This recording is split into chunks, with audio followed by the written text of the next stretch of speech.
Il mio contributo tratta di una famiglia di immigrati da Bologna che arrivano a Serravalle nel 1343. Sono già documentati in un ruolo importante perché il primo rappresentante, che è Pietro Carretta da Bologna, è capitano delle armate di soldati che presidiano il castello di Serravalle. Parteciperà anche a un atto molto importante che è l'atto di intromissione sostanzialmente dei procuratori di San Marco a Serravalle nel 1343. La famiglia, l'obiettivo sostanzialmente del contributo era quello di indagare le possibilità di ascesa sociale di una famiglia per di più immigrata nella Serravalle del 300 fino ai primi del 600.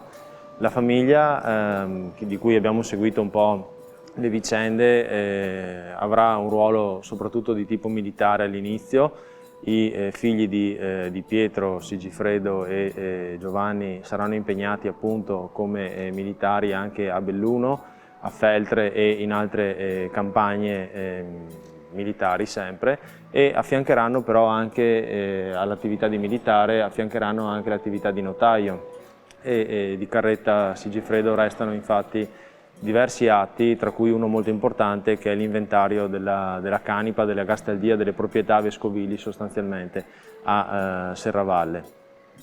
La famiglia nel corso appunto dei vari secoli eserciterà quasi sempre l'attività di notaio fino ad accedere poi al Consiglio cittadino di Serravalle, dove li troviamo già sulla fine del 400, e proseguiranno poi in questa strada. Molti rappresentanti poi presteranno servizio in altre sedi della Repubblica, tra cui appunto alcuni saranno cancellieri ad Arbe, a Parenzo, altri ancora invece a Creta.